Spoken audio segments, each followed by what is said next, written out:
자, 이번 시간에는 그 네 번째 시간인데요. 그 조사 방법에 대해서 살펴보도록 하겠습니다.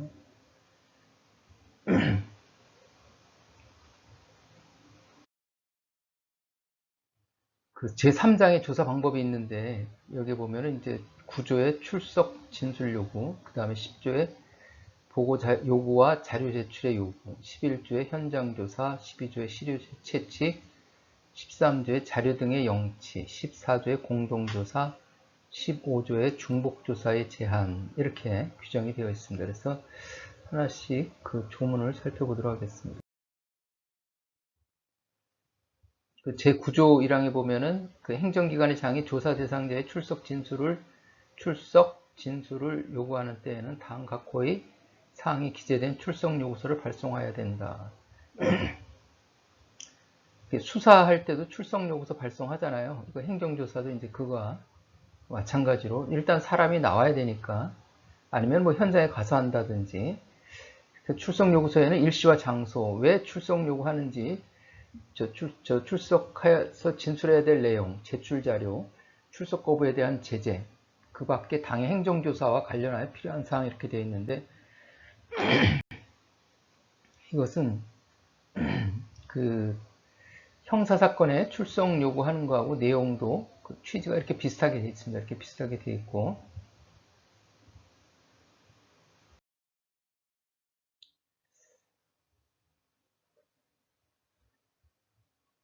이게 이제 수사기관에서 하는 형사소송법에 있는 200조 피의자의 출석 요구, 이렇게 되어 있습니다. 검사 또는 사법경찰관은 수사에 필요한 때에는 피의자의 출석을 요구하여 진술을 들을 수 있다, 이렇게 되어 있죠. 그리고 또 참고, 수사 대상자가 피의자만 있는 게 아니라 참고인도 있으니까 221조에 보면은 제3자의 출석 요구 등 이렇게 해가지고 검사 또는 사법경찰관은 수사에 필요한 때에는 피의자가 아닌 자가 참고인이죠. 출석을 요구하여 진술을 들을 수 있다. 이 경우 그의 동의를 받아 영상 녹화할 수 있다, 이렇게 되어 있습니다. 이렇게 되어 있고, 해서 그 행정조사에 출석 요구, 진술 요구하는 거나 형사사건에서 피의자, 참고인 출석 요구하는 거나 그 취지는 비슷하구나, 이 정도로 이렇게 알아놓으시면 되겠습니다.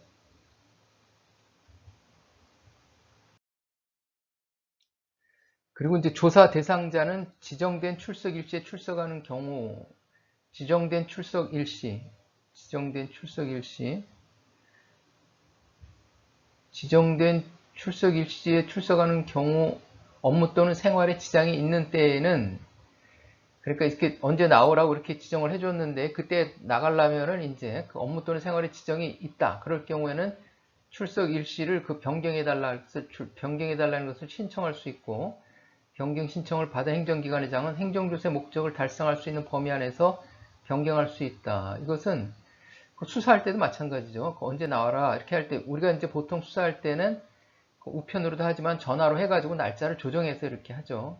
행정조사 마찬가지로 일방적으로 하면은 어차피 이 사람이 나와야 되는데 그 목적을 달성할 수 없으니까 그 사람하고 이제 조율을 하도록 이렇게 해야 되겠죠.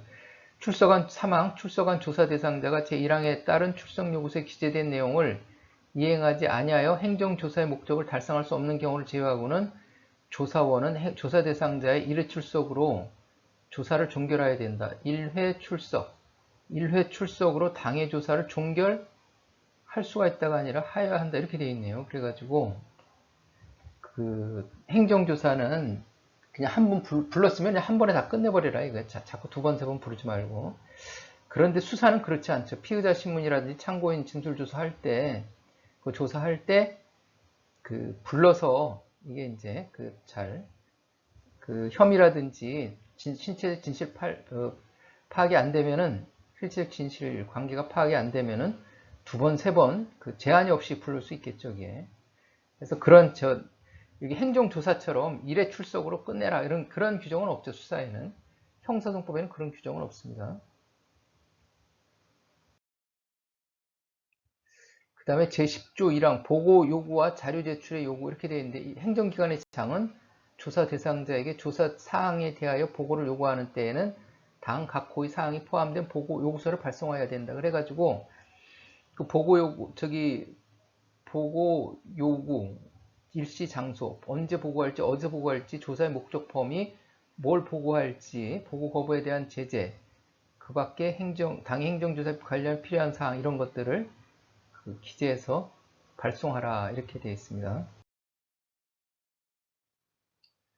그리고 이항 행정기관의 장은 조사 대상자에게 장부, 서류나 그 밖의 자료를 제출하도록 요구하는 때에는 다음 각 호의 사항이 기재된 자료 제출 요구서를 발송해야 된다 해서 여기 뭐 저기 각 호에 대한 것들은 다 비슷비슷하겠죠. 취지가 언제까지 제출할지 왜 제출하라고 하는지 뭘 제출할지 그 다음에 반환을 해줄지 말지 이렇게 제출 거부에 대한 제재 그 밖에 당해 행정조사와 관련해 필요한 사항 이런 것들을 규정해서 기재해서 우리가 이제 중요한 것은 이 현장 조사죠. 현장 조사 이렇게 해가지고 조사원이 영업장만 갈 수 있는 게 아니에요. 사업장만 갈 수 있는 게 아니라 사무실도 갈 수 있어요. 사무실도 갈 수 있어. 그런데 사업장 사무실까지는 괜찮은데 그 사람 집도 갈 수 있나 그런데 여기 보면은 가택도 갈 수 있도록 이렇게 되어 있습니다. 행정조사 할 때 조사원이 가택, 사무실, 사업장 등에 출입해가지고 현장 조사를 실시하는 경우에 행정기관의 장은 다음 각 호의 사항이 기재된 현장 출입조사서, 현장 출입조사서 또는 법령 등에서 현장 조사 시 제시하도록 규정하고 있는 문서를 조사 대상자에게 발송해야 한다 이렇게. 그 현장 출입조사서 문서에는 뭘 기재하느냐? 뭘 조사하려고 하는지, 그 기간하고 장소는 어떤지, 조사원의 성명과 측이 조사 범위와 내용, 제출 자료, 조사 거부에 대한 제재 다 비슷하게 돼 있죠 이게. 그러한 부분들을 기재한 현장 출입조사서나 문서를 이렇게 줘야 된다, 보내줘야 된다 이렇게 돼 있습니다.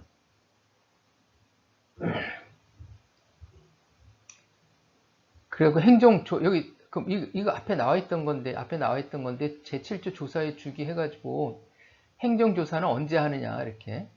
행정조사는 그 정기적으로 하는 거예요. 정기적으로 이렇게 실시함을 원칙으로 하는데 수시조사를 규정하고 있는 경우, 혐의가 있는 경우, 그 혐의를 통보 또는 이첩받은 경우, 신고를 받거나 민원이 접수된 경우, 대통령령으로 해서 이거는 이제 예방 확보 차원에서 긴급할 경우에 이렇게 한다. 정기조사로는 하기가 어려울 때, 그럴 때 이제 대통령령으로 그 사유가 이렇게 해당되는 거죠. 이러한 부분이 있다 해서 이것을 왜 했느냐? 이런 식으로 이제 그 행정조사는 언제 하느냐? 행정조사는 수사가 아니니까 영장 같은 걸 가지고 가지는 않죠. 영장 같은 걸 가지고 가지 않고, 뭐 정기조사 한다고 와가지고, 자, 정기조사 나왔습니다 하고 그냥 들어가면 되는 거죠. 그 다음에 수시조사를 규정하고 있는데도 그냥 들어가면 되는 거고, 그 다음에 대통령령으로 정한 것처럼 예방이라든지 확보 차원에서 긴급할 경우에 그냥 행정조사 나왔습니다 하고 들어가면 되는 거예요. 그리고 이제 무슨 혐의가 있을 경우라든지, 혐의를 통보 이첩받은 경우, 신고를 받거나 민원이 접수된 경우라든지, 이렇게 해서 신고받고 나왔습니다. 행정조사 좀 하겠습니다. 그렇게 여기에서 뭐 원산지 위반 거짓 표시한 그 혐의가 있다고 이렇게 우리가 이제 파악되는데 그 행정조사 하러 나왔습니다. 그래가지고 그냥 들어가면 되는 거예요. 밀고 들어가면 되는데, 물론 이제 거기서 문 막고 못 들어오게 하면은 못 들어갈 수는 있겠죠, 이게.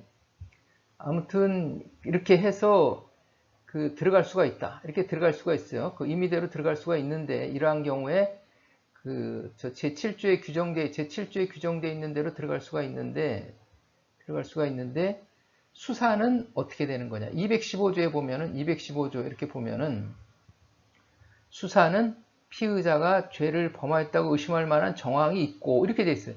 죄를 그냥 막 들어가는 게 아니라 피의자가 죄를 범하였다고 의심할 만한 정황이 있고, 이렇게. 죄를 범하였다고 의심할 만한 정황이 있고, 그 행정조사는 정기조사, 아니면 여기 수시조사, 이럴 경우에 그냥 혐의가 있든 없든 들어갈 수 있잖아요. 그런데 수사는 그게 아니라 죄를 범하였다고 의심할 만한 정황이 있어야 돼요. 죄를 범하였다고 의심할 만한 정황. 이게 그냥 들어가는 게 아니라 죄를 범하였다고 의심할 만한 정황이 있고 해가지고 영장을 가지고 들어가야 되는 거예요. 압수수색 영장을 가지고 들어가요. 이게 행정조사하고 가장 큰 차이점이라고 볼 수 있겠죠. 이게. 수사할 때는 영장을 가지고 들어가는 게 원칙이구나. 물론 이제 사람을 체포할 경우에 형사등법에 사람을 체포영장의 체포, 긴급체포, 현행범 체포할 때는 체포 현장에서 압수수색 영장 없이 압수수색할 수 있는 거예요. 그렇게 이제 예외 규정이 돼 있긴 한데 원칙에는 이렇게 영장이 있어야 되는 거구나. 행정조사는 영장이라는 거는 필요하지 않는 건데 행정조사는 뭐 수사가 아니니까 그냥 들어갈 수가 있는데 수사는 영장이 있어야 되는구나. 이렇게. 행정조사는 정기조사, 수시조사는 이게 혐의가 있든 없든 상관없이 그냥 들어가는 거잖아요.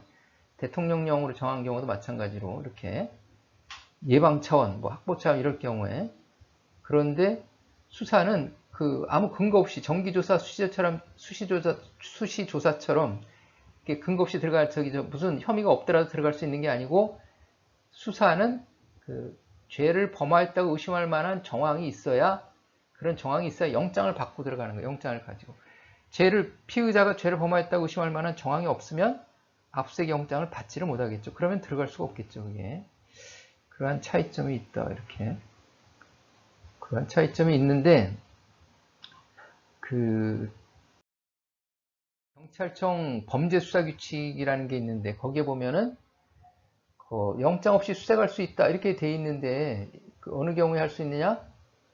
주거주 또는 간수자가 임의로 승낙하는 경우에는 영장 없이 수색할 수 있다. 이렇게 되어 있습니다. 주거주 또는 간수자가 임의로 승낙하는 경우에는 그냥 와서 좀 보겠습니다. 보세요. 이렇게 하면 이렇게 할 수 있는데 이때에도 죄를 범하였다고 의심할 만한 정황이 있어야 이렇게 들어갈 수 있는 거예요.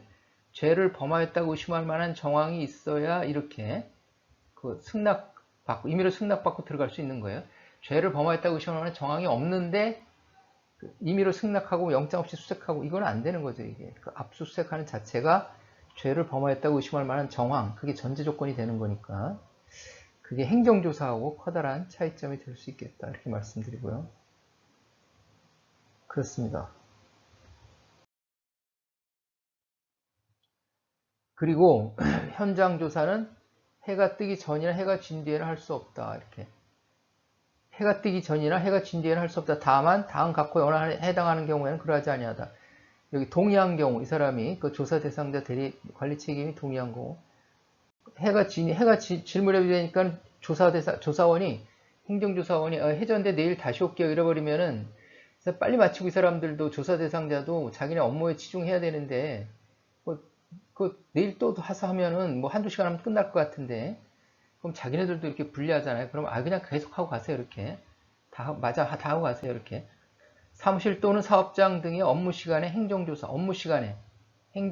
실시하는 경우, 업무 시간에 하는 경우, 이때는 해가 진 뒤라도 음식점 같은 경우에 보면 해가 진 뒤에도 음식점 계속 영업할 거 아니에요. 업무 시간이잖아요.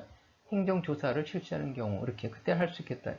해가 뜬 후부터 해가 지기 전까지 행정조사를 실시하는 경우에는 조사 목적의 달성이 불가능하거나 증거인멸로 인하여 조사 대상자의 법령 등의 위반 여부를 확인할 수 없는 경우. 이게 행정조사 나갔는데 이 사람들이 주간에는 해가 뜨는 부터 해가 지기 전까지는 행정조사 그거에 행정조사하려는 해당 사안 그런 게 발생하지가 않아요. 해가 진 뒤 밤에 새벽에 은밀하게 발생을 해요. 그러니까는 무단 배출하는데 공무원들이 근무하는 그 기간에 안 하는 거예요. 사람들이 아주 심야 시간에 한다든지 이렇게 할 때 그럴 경우는 위반 여부를 확인할 수 없는 경우에는 부득이 할 경우에는 해가 뜨기 전이나 해가 진 뒤에도 할 수가 있겠다. 이런 취지로 되겠죠. 이게.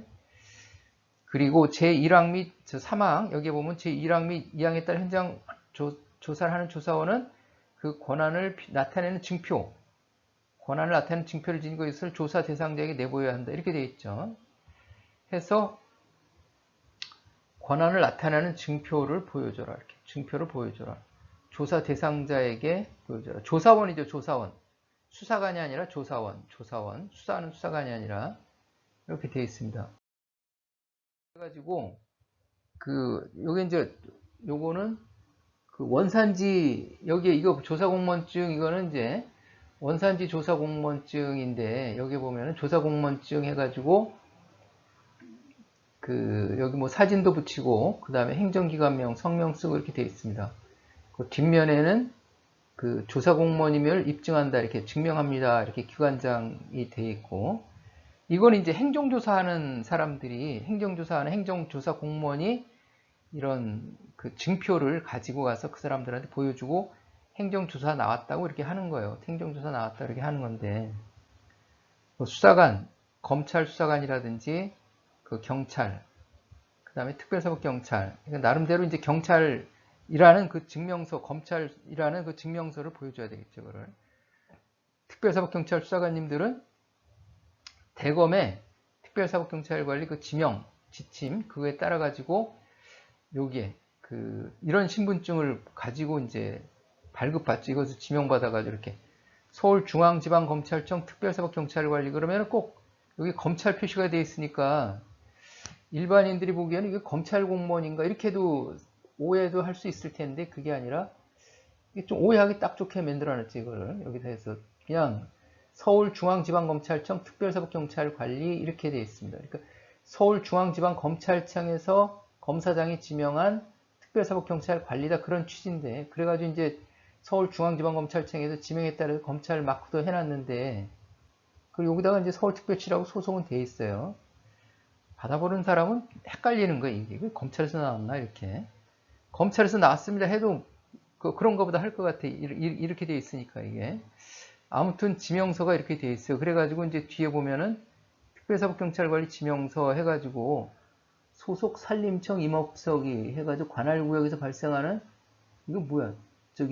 이거 틀리네. 조세범칙 사건에 대한 수사해가지고 여기는 산림청이라고 돼 있고 여기는 조세범칙이라. 이거 이제 예시로 해놓은 거라 그냥 이렇게 예시로 해놓은 거라 이렇게 해놨습니다. 이게 좀 내용은 맞진 않더라도 뭐 크게 문제되는 건 아니니까 이런 식으로 증명서를 발급한다, 그런 취지죠. 해가지고 행정조사 공무원, 행정조사할 때는 행정조사 공무원증, 수사할 때는 특별사법경찰관리 지명서, 검찰은 검찰, 경찰은 일반경찰, 인방경찰에 해당하는 그러한 증빙 서류를 소지하고, 신분증을 소지하고 제시해야 되겠죠.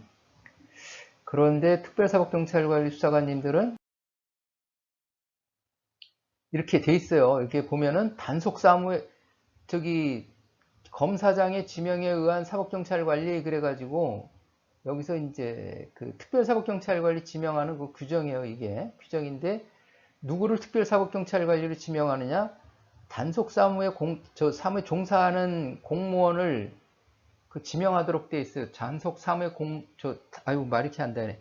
단속 사무에 종사하는 공무원 중에 이렇게 공무원 중에 특별사법경찰관리를 지명하도록 이렇게 돼 있는데, 단속 사무라는 거는 행정조사 하는 걸 말하잖아요. 행정조사. 그러니까는 특별사법경찰관리 수사관님들은 대부분 행정조사원증도 가지고 있고 특별사법경찰관리 지명서도 가지고 있을 거예요. 그래서 두 가지 다 가지고 있어가지고 실무상 좀 혼돈이 와요. 일선에 저기 현장에 가가지고 이걸 지명서를 보여줘야 될지 현장 조사 공무원증을 보여야 될지 좀 헷갈릴 수는 있는데, 아무튼 그렇게 구분은 되어 있다, 이렇게 행정조사라는 건지 수사를 하는 건지 그게 좀 구분을 해서 해야 되겠죠. 그런 부분들. 자, 이렇게 해서 요번 이렇게 돼 있고, 이제 그러면 이것을 들어오는 걸 막았어요. 이걸 행정조사 나왔습니다 그랬는데 들어오지 마 해가지고 막고 못하게 하는 거예요. 이거를 문도 안 열어주고만 못하게 해요. 이렇게. 그럴 경우에는 어떡하지? 이렇게. 그럴 경우에는 어떡할까?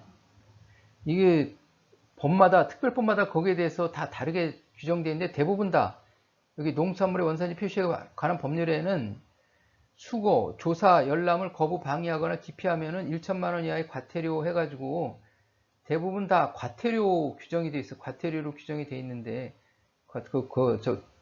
행정조사 나간 거를 거부, 방해, 기피하면은 과태료 규정으로 대부분 다 돼 있습니다. 대부분. 근데 식품위생법은 이것을 형사처벌을 해버려요. 3년 이하의 징역 또는 3천만 원 이하의 벌금에 처한다. 이렇게 돼 있어요. 되게 무서운 거죠, 이거.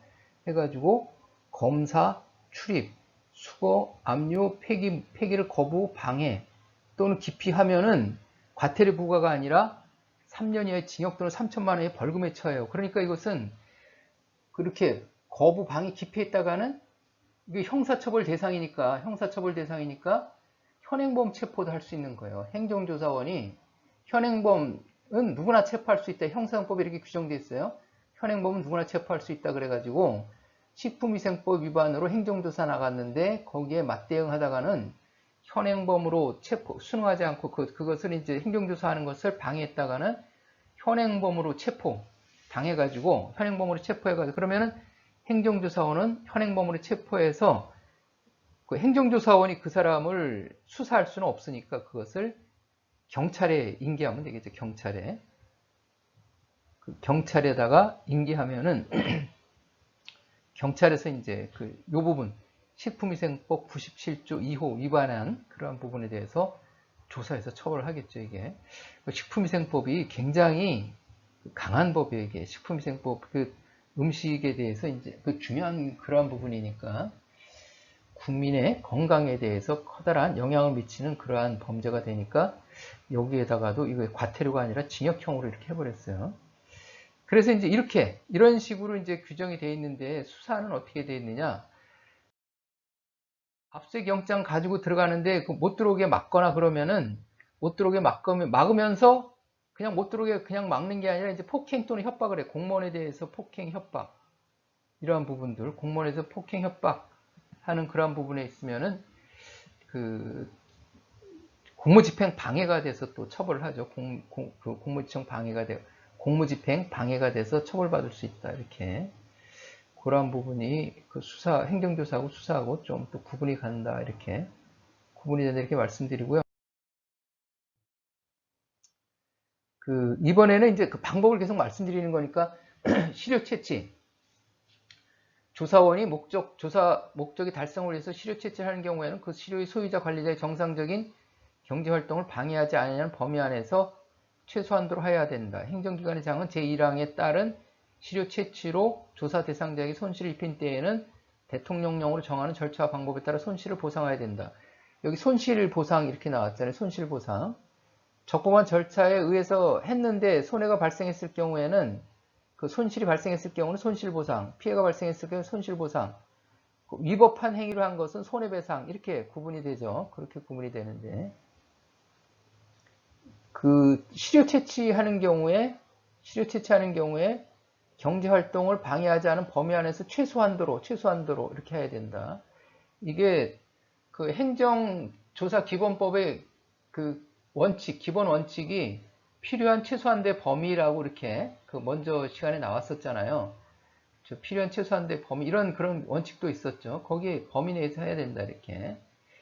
만일에 이제 수입산 소고기인지 국내산인지 그거를 확인하려면은 가가지고 업소에 가가지고 소고기를 그 사람이 거기서 판매하는 소고기를 한 200g 떼가지고 거기서 그걸 줄을 반으로 갈라서 100g씩 갈라가지고 100g은 그 업소에 주고 보관하라고 주고 시료 채취용으로 이제 한 거라고 이렇게 증빙 자료를 주고 100g은 가지고 와가지고 이제 유전자 분석이라든지 감정을 해야 되겠죠. 그러한 부분도 시료 채취하는 그러한 부분이 있다. 시료 채취가 필요할 경우 이제 그렇게 해야 되겠죠. 그게 그러한 부분이 있다 해서 시료 채취를 어떻게 하는지 그 밖에 또 행정조사 어떻게 하는지 그거에 대해서 구체적으로 여기 이제 행정조사 기본법보다 더 구체적으로 정해놓은 게 농산물의 농산물 원산지 표시 조사 실시 요령이라고 있어요. 농산물 국립농가원에서 만든 예규인데 농산물 원산지 표시 조사 실시 요령 농산물 원산지 표시 조사 실시 요령 이게 국가법령정보센터 행정규칙란에 게시되어 있습니다. 이렇게 그래서 그것을 보시면 범위는 다르더라도 직무 내용은 다르더라도 그것을 참고를 할 수가 있어요. 나도 이렇게 만약에 행정조사 하는데 구체적인 지침이 없이 잘 모르겠다 그러면은 그거를 보고 확인서는 어떻게 받는지 뭐 그런 내용들이 잘 들어가 있습니다. 시료 채취는 어떻게 하는지 이런 것들도 자세하게 돼 있어요. 그렇게 참고하시면 되겠다 이렇게 말씀을 드리고 자료 등의 영치 수사로 말하면은 이미 제출받거나 이제 압수하거나 이렇게 하는 거죠. 영장에서 압수하거나 이런 건데 조사원이 현장 조사 중에 조사원이 현장 조사 중에 자료, 서류, 물건, 자료 등이라고 이렇게 영치하는 때에는 그냥 하는 게 아니라 조사 대상자 또는 대리인을 입회하라 이렇게 되어 있습니다. 조사 대상자 또는 대리인을 입회시켜서 그래야 나중에 말썽이 없겠죠. 이게 조사원이 혼자 다 해버리면은 그게 뭐 맞네 틀리네 이렇게 우리 건이 아니네 뭐 이렇게 좀 다툼이 벌어질 수가 있겠죠. 조사원이 일항에 따라 자료 등을 영치하는 경우에 조사 대상자의 생활이나 영업이 사실상 불가능하게 될 우려가 있는 때에는 조사원은 자료 등을 사진으로 촬영하거나 사본을 작성하는 등의 방법으로 영치에 가름할 수 있다 이렇게 되어 있습니다. 사진 촬영이라든지 사본이라든지 그렇게 대체할 수 있다. 다만 증거인멸의 우려가 있는 자료 등을 영치하는 경우에는 그러하지 아니하다. 이렇게 증거인멸의 우려가 있는 자료 등을 증거인멸의 우려가 있는 거 원산지 거짓 표시 메뉴판이라든지 없애버리면 또 그게 안 보여서 증거가 없어지는 거잖아요. 그러한 부분들 원산지를 거짓 표시를 이렇게 해놓은 그런 것들 그것도 여기 해당될 수가 있겠죠. 조사원이 영치를 완료한 때에는 영치조서 2부, 영치조서 2부를 작성해서 입회인과 함께 서명 날인하고 그중 한 부를 입회인에게 교부해야 한다 해서 뭐든지 영수증을 주고받아야 돼. 영수증을 주고받아. 내가 상대편한테 뭘 가져왔으면 그 사람한테 가져왔다는 영수증을 주고 내가 그 사람한테 뭘 돌려줬다면 또 돌려줬다는 영수증을 받아야 되는 거고 뭘 말로 했다면 말로 했다는 확인서를 받아야 되는 거고 이렇게 해서 모든 게 다 증빙 서류가 있어요. 증빙 자료. 그래서 영치조서 2부를 작성해서 한 사람 영수증 뺏긴 사람한테 하나 줘야 되겠죠. 이게 영치당한 사람한테 입회인에게 교부해야 된다. 영치기관의 장은 영치한 자료 등이 다음과 같고 하나에 해당하는 경우에는 이를 즉시 반환해야 된다 그래가지고 영치한 자료는 계속 영구히 가지고 있는 게 아니라 행정조사와 관련이 없다고 인정되는 경우에 바로 돌려주고 목적 달성했을 경우에도 영치의 필요성이 없게 되니까 돌려주고 이렇게 해서 하시면 됩니다. 그런데 이제 수사에서는 몰수라는 것도 있어요. 몰수 범죄에 관련된 건 몰수한다. 아주 안 돌려주는 거죠, 그게. 그런데 행정조사에서는 이렇게 여기에 해당될 경우 행정조사 관련이 없다 인정되는 경우 목적 달성 수사에서는 목적 달성에도 몰수하는 경우가 있는데 여기서 목적 달성 등으로 자료 등에 대한 영치의 필요성이 없게 된 경우에는 이렇게 돌려줘라 이렇게 반환하라 즉시 반환으로 이렇게 되어 있습니다.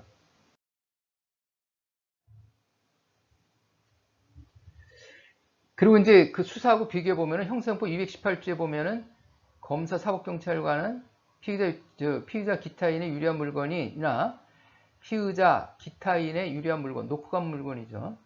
소유자, 보관자가 임의로 제출한 물건을 영장 없이 압수할 수 있다. 이렇게. 행정조사의 영치하고 같은 유사한 개념이 형사소송법의 수사에도 이렇게 규정이 되어 있다. 이걸 말씀드리고. 그래가지고 행정조사에는 영치조서를 작성한다. 이렇게 되어 있잖아요. 수사했을 경우에는 압수 목록을 작성해가지고 행정조사 영치조서 2부 작성해서 3부 준다 그랬는데 수사에서는 압수 목록을 작성해서 하나 주는 거예요. 그 사람한테. 이렇게. 자, 그렇게 좀 비슷하게 돌아가는 부분이 있죠. 공동조사가 있습니다. 공동조사. 이렇게. 행정기관의 장은 공동조사를 해야 되는데 무조건 다 해야 되는 게 아니라 당의 행정기관 내의 2개 이상의 부서가 동일하거나 동일 유사한 업무에 대해서 동일한 조사 대상자에게 행정조사할 경우에 이렇게 하면 되는 거고 공동조사 서로 다른 행정기관이 이것은 당의 행정기관 내에서 같은 기관 내에서 2개 이상의 부서가 동일하거나 유사한 업무에 대해서 동일한 조사 대상자에서 행정조사 실시하는 경우 어느 음식점에 대해서 식품위생과에서 같은 구청 내에 있는 식품위생과에서 어느 동일한 음식점에 대해서 식품위생과에서는 음식물 제조 그런 부분에 대해서 불법 제조 그런 부분에 대해서 행정조사하고 그 다음에 원산지 표시 담당자는 또 가가지고 원산지 표시 했는지 거짓 표시했는지 여부를 조사하고 각각 따로따로 해버리면은 당하는 측에서는 굉장히 그거에 대해서 업무 영업에 지장을 받잖아요. 그럴 경우에 이제 공동조사하라 이런 취지가 되는 거고, 서로 다른 행정기관이 이렇게 해가지고 서로 다른 행정기관이 할 때는 동일하거나 유사하다고 그래가지고 동일한 대상자라고 그래가지고 전부 다 공동조사하는 게 아니라 대통령령이 정하는이라고 이렇게 한정이 되어 있어요. 이럴 경우에만 그 공동조사를 실시하시면 되겠다. 이렇게. 그리고 공동조사 사전 통지 받은 조사 대상자는 관계기관, 행정기관에 공동조사를 실시해 줄 것을 신청할 수 있다. 이 경우 조사 대상자는 신청인의 성명, 조사일 시, 신청 이유 등이 기재된 공동조사 신청서를 관계 행정기관의 장에게 제출해야 한다. 이렇게 되어 있죠. 그런 식으로 되어 있습니다. 그래가지고 그 공동조사 실시하는 분야가 뭔지 여기에서 보면은 이렇게 해서 건설기술진흥법 청색 표시한 거, 건설기술진흥법, 산업안전보건법 다 그렇다는 게 아니라 이 조항이 있죠. 조항에 해당되는 부분들, 이렇게 43조 1항 이렇게 화학물질관리법, 위험물안전관리법, 식품위생법, 축산물, 농수산물 품질관리법 이런 거 전체가 그런 게 아니라 이게 대통령령으로 정해서 한정된 부분들에 대해서 공동조사를 실시하면 되는 거다 이렇게 그렇게 되어 있습니다.